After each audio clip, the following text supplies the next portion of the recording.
Hi guys, welcome back to my channel. For those of you who are new here, my name is Amber.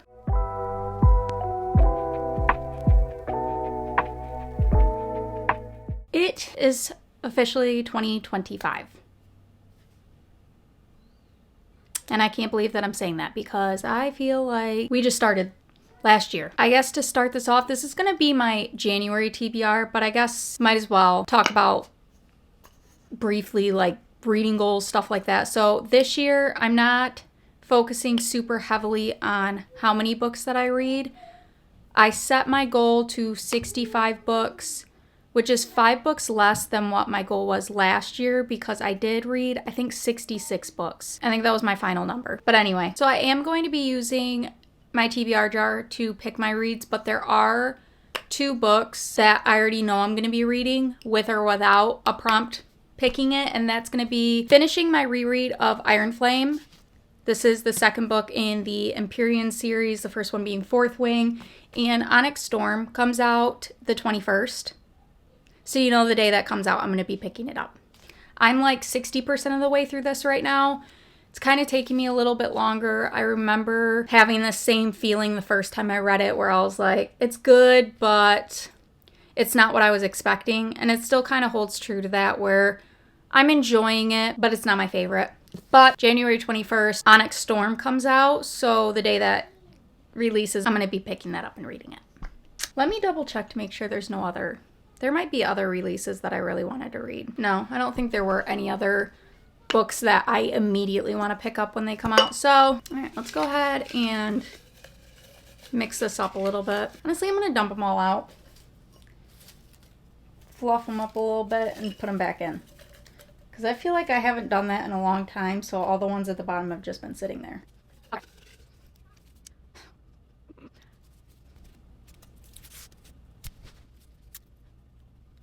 Actually, we'll talk about all of them at the end.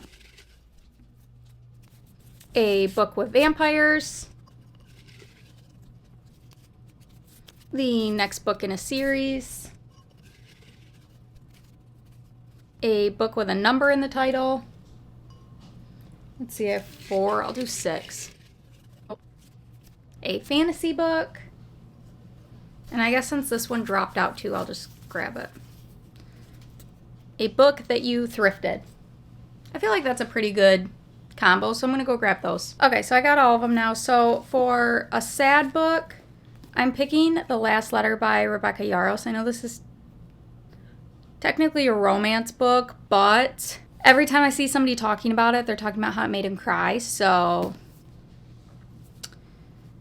the back says, Beckett, if you're reading this, well, you know the last letter drill. You made it, I didn't. Get off the guilt train because I know if there was any chance you could have saved me, you would have. I need one thing from you. Get out of the army and get to Telluride. My little sister Ella's raising the twins alone. She's too independent and won't accept help easily. But she has lost her grandmother, our parents, and now me. It's too much for anyone to endure. It's not fair. And here's the kicker. There's something else you don't know that's tearing her family apart. She's going to need help. So if I'm gone, that means I can't be there for Ella. I can't help them through this, but you can. So I'm begging you as my best friend, go take care of my sister, my family. Please don't make her go through it alone. I mean, this one I do really want to get to. I keep saying, like, I forget that I have this on my shelf, and then every single time that I pick it up and I read the back, I'm like, why have I not read you yet? So then for a book with a number in the title, I'm going with Ninth House by Leigh Bardugo. This one, Galaxy Alex Stern is the most unlikely member of Yale's freshman class. Raised in the Los Angeles hinterlands by a hippie mom, Alex dropped out of school early and into a world of shady drug dealer boyfriends, dead-end jobs, and much, much worse. In fact, by age 20, she is the sole survivor of a horrific, unsolved multiple homicide. Some might say she's thrown her life away, but at her hospital bedside, Alex is offered a second chance to attend one of the world's most prestigious universities on a full ride. What's the catch, and why her? Still searching for answers, Alex arrives in New Haven, tasked by her mysterious benefactors with monitoring the activities of Yale's secret societies. Their 8 windowless tombs are the well-known haunts of the rich and powerful, from high-ranking politicos to Wall Street's biggest players.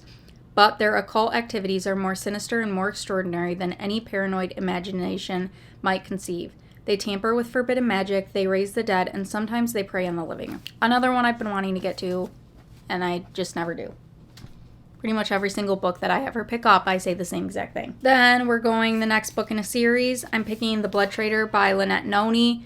This is the third and last book in the Prison Healer trilogy. This is a YA fantasy.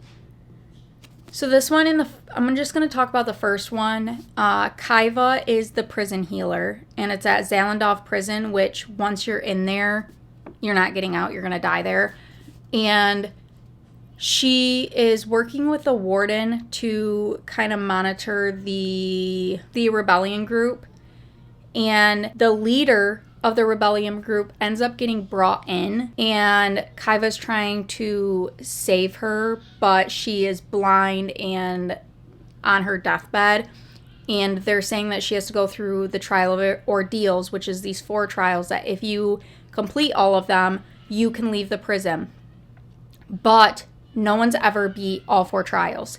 So Kaiva ends up volunteering in her place and trying to survive these trials to escape is basically the gist of it. Yeah. But I liked the first one. The second one was okay, but it definitely did not hold my attention very well. So I'm getting to the third one. I've heard that this is the best one out of all of them. So I'm going to try and finish the series. Then we have a book that you thrifted, and that is going to be A Touch of Darkness by Scarlett St. Clair. I got this off of Pango Books, and it says, Persephone is the goddess of spring by title only. The truth is, since she was a little girl, flowers have shriveled at her touch. After moving to New Athens, she hopes to lead an unassuming life disguised as a mortal journalist.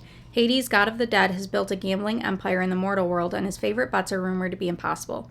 After a chance encounter with Hades, Persephone finds herself in a contract with the god of the dead, and the terms are impossible. Persephone must create life in the underworld or lose her freedom forever. The bet does more than expose Persephone's failures as a goddess, however.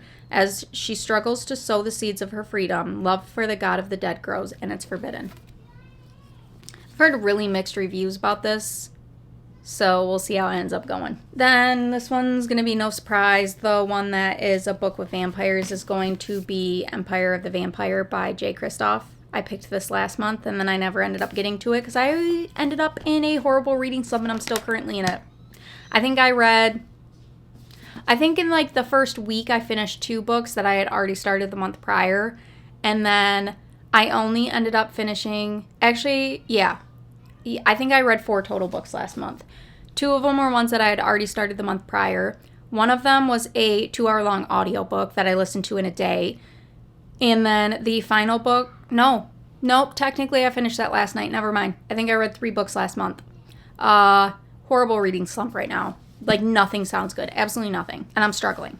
And I don't want to anymore. So I'm hoping that one of these books can manage to get me out of it, or at the very least Onyx Storm manages to. This one I desperately want to get to, but the biggest thing keeping me from picking this up is I'm not ready for another series. I have so many series that I'm in the middle of that I don't even know what the hell's going on in them, if we're being completely honest. Every time this one, I did pick this up like last week, and I got through the prologue and the first chapter, and I had no clue what was going on. I had to look up what happened in the previous book blurb, and I already forgot everything that I read out of that blurb. I'm gonna have to go back and read it again by the time I start this, because I still don't know what's going on. And that is me with every single series that I'm in the middle of right now.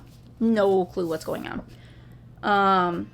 So I don't know if I'm really ready to fully pick this up. Maybe after I read Onyx Storm, I'll start this. Then for a fantasy book, I am picking Don't Let the Forest In by C.G. Drews. I'm not going to lie, I don't know anything about this. I solely picked it up based on the cover. That's it.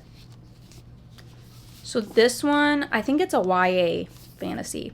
This one says, high school senior Andrew Perrault finds refuge in the twisted fairy tales that he writes for the only person who can ground him to reality, Thomas Rye, the boy with perpetually ink-stained hands and hair like autumn leaves. And with his twin sister Dove inexplicably keeping him at a cold distance upon their return to Wickwood Academy, Andrew finds himself leaning on his friend even more. But something strange is going on with Thomas. His abusive parents have mysteriously vanished, and he arrives at school with blood on his sleeve. Thomas won't say a word about it and shuts down whenever Andrew tries to ask him questions. Stranger still, Thomas is haunted by something and he seems to have lost interest in his artwork. Whimsically macabre sketches of the monsters from Andrew's wicked stories. Desperate to figure out what's wrong with his friend, Andrew follows Thomas into the off-limits forest one night and catches him fighting a nightmarish monster. Thomas's drawings have come to life and are killing anyone close to him. To make sure no one else dies, the boy battles the monsters every night, but as their obsession with each other grows stronger, so do the monsters, and Andrew begins to fear that the only way to stop the creature might be to destroy their creator. Glad that I picked that up, because that actually sounds really good. This is the final one that I picked up. This one's kind of shorter, and it's YA, so the words are kind of bigger and bolder. So this one might be one of the earlier ones that I pick up because of my reading slump. I'm not having a fun time. I'm not having a fun time. All I want is to just read 24/7, and every time I go to sit down to read, I just cannot focus for the life of me for more than a couple pages, and it is the most frustrating thing on the planet. I cannot stand reading slumps. They make me so agitated, which just spirals me further into my reading slump. So I feel like reading Iron Flame is a good start to kind of be in a world that I already know. I don't have to really think too far into it. I don't really know. I'm trying my hardest to get out of this reading slump. I'm really hoping that something this month can get my attention enough to get rid of that reading slump. But let me know down in the comments what you plan on picking up this month. Are you picking up Onyx Storm, or have you not even read Fourth Ring yet? If you're not picking it up, what books do you plan on picking up this month? As always, thank you guys so much for watching. I greatly appreciate it. Make sure to subscribe to stay up to date with all my future videos, and I hope to see you in the next one. Bye!